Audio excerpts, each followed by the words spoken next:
Notes on Session 844 continued. Even if you don't consciously remember your dreams, you do get the message. Part of it will appear in your daily experience in one way or another, in your conversation or daily events.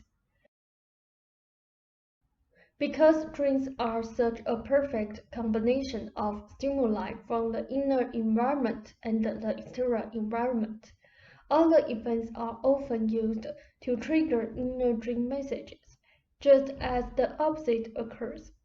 And in a gathering of 3 people watching the same TV drama, say each of them might be interpreting different portions of the program, so that those portions correlate with their individual dreams of the night before, and serve to bring them their dream messages in ways they can accept.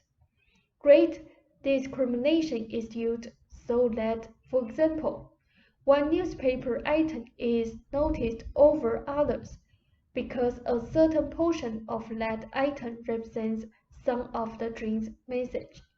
Another portion might come from a neighbor, but from the dreamer's interpretation of the neighbor's remark, that further brings home the dream message. In such cases, the individual will scarcely be aware that a dream is involved. You might dream of going away on a long trip by car, only to find that a tire blew when you were driving too fast. You may never remember the dream. One way or another, however, you will hit upon some kind of situation, a portion of a TV drama, perhaps, in which a tire is blown. Or you will see an item of that nature in the newspaper, or you will hear a story, told directly or indirectly about the same kind of dilemma. The magnitude of the physical stimuli with which you are surrounded makes it possible, of course, for any number of like situations to come to your physical attention during any given day. Even then, you might not recall the dream, but the situation itself as it comes to your attention might make you check your tires, decide to put off your trip, or instead lead you to inner speculations about whether you are going too fast in a certain direction for your own good at this time. But you will get the dream's message.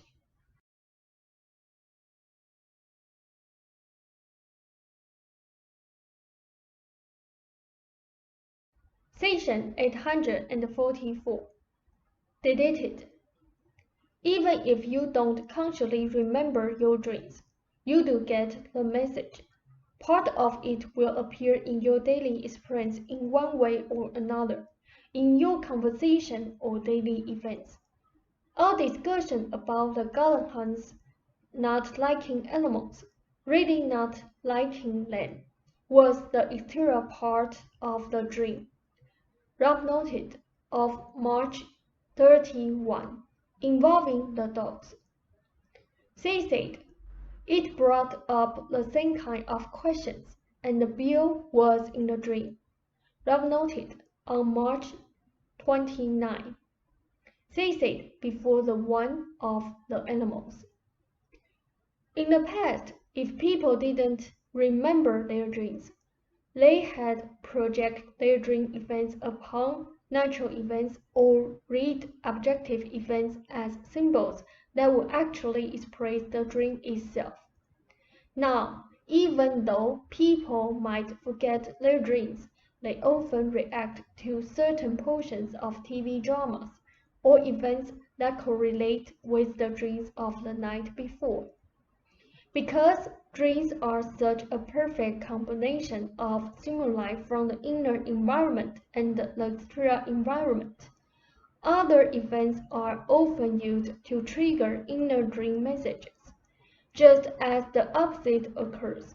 And in a gallery, say, of three people watching the same TV drama.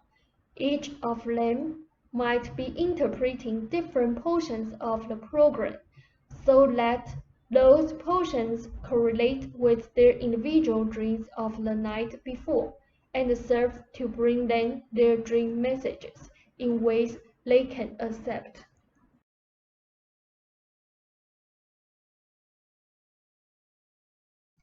Then earlier I got, Rob noted, Jen said.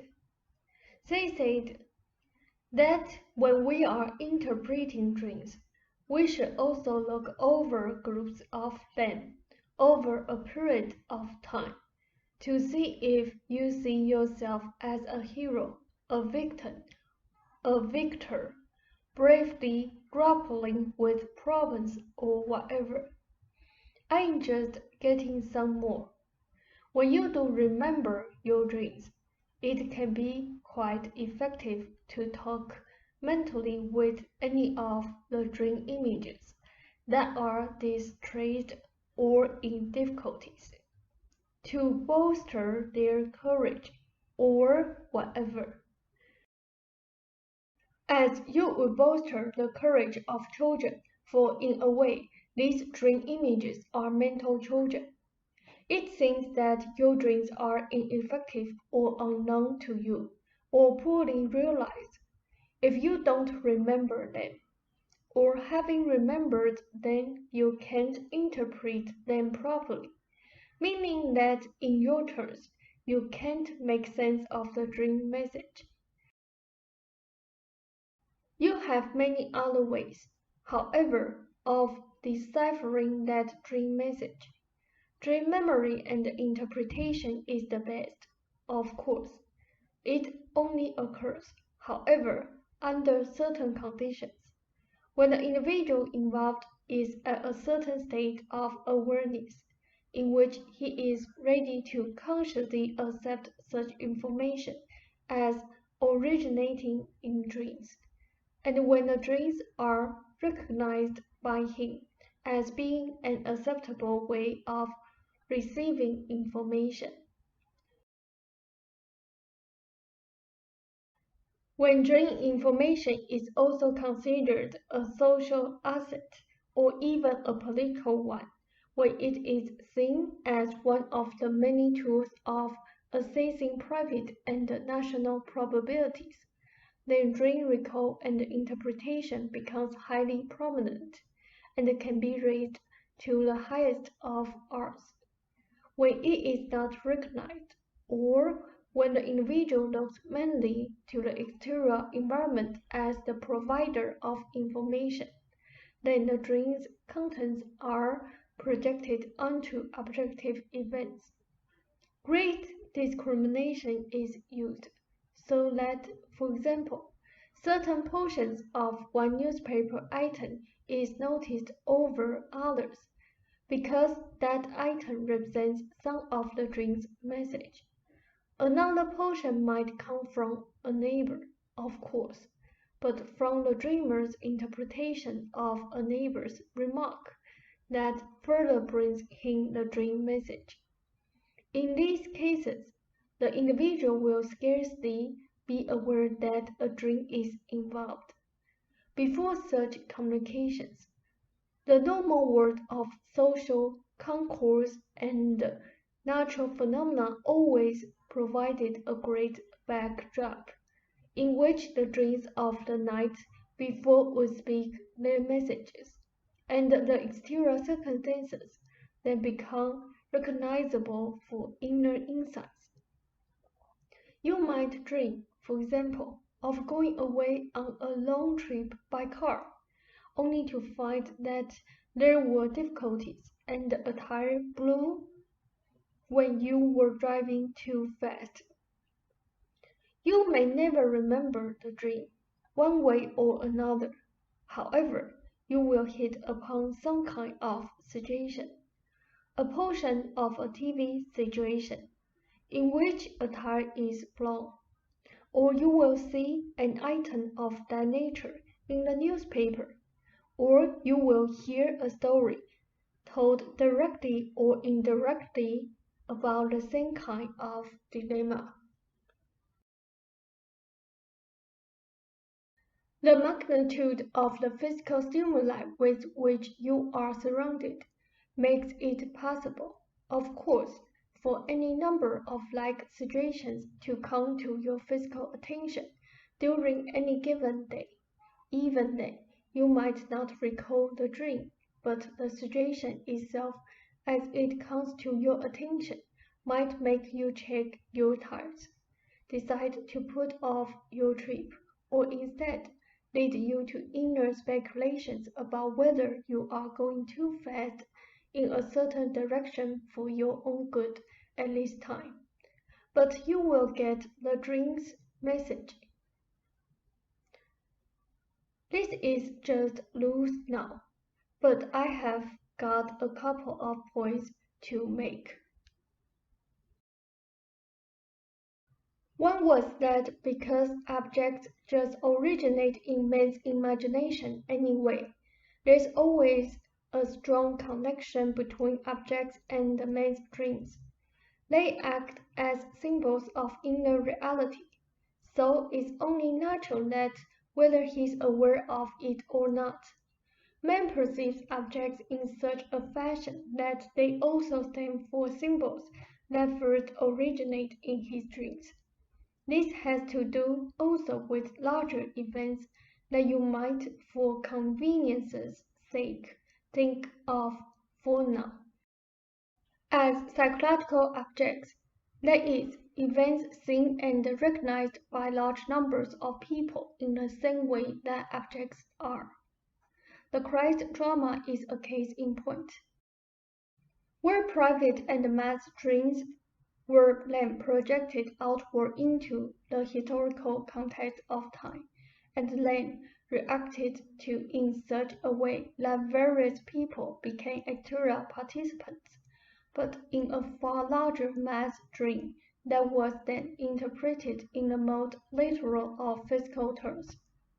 Even while it also got the message across, though the inner drama itself was not recalled, and as the dream merged with historical events, and as it was interpreted by so many, its message also became distorted, or rather, it mixed and merged with other such dreams, whose messages were far different.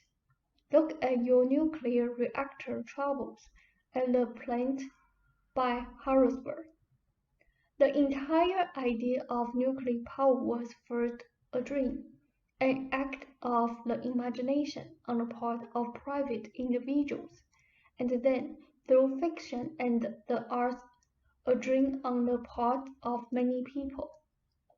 Instantly, probabilities spun out from that dream in all directions with vast potentials and dangers. It was hardly a coincidence that this particular situation arrived in the social climate first of all portrayed in a movie. Nuclear power stands for power, plain and simple.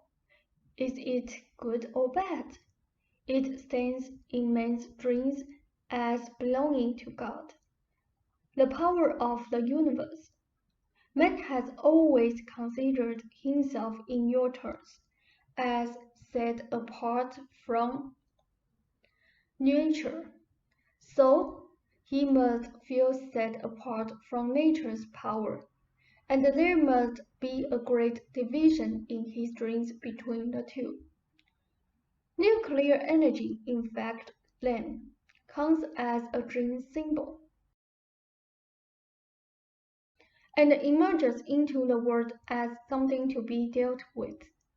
Fundamentalists think of nuclear power as a force that God might use, say, to destroy the world. The event in Harrisburg means one thing to them.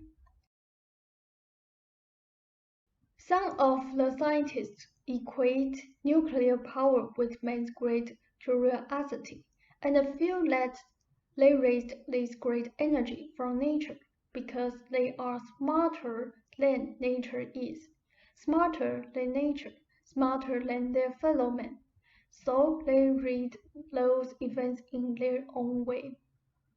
The probabilities are still surging, of course, and in private and mass dreams, people try out all kinds of endings for that particular story. All in all, millions of people are involved, who will be affected, of course, to one extent or another. There was a tie-in, and is that the Christ drama happened as a result of man's dream, at least, of achieving brotherhood, a quiet, secure sense of consciousness, and a morality that would sustain him in the physical world. The Christ drama did splash over into historical reality. Man's fears of not achieving brotherhood, of not achieving a secure state of consciousness, or a workable morality result in his dreams of destruction, however they are expressed, and indeed the present physical event as it exists now at the energy plant in Harrisburg can easily be likened to, and is, a warning dream to change man's actions.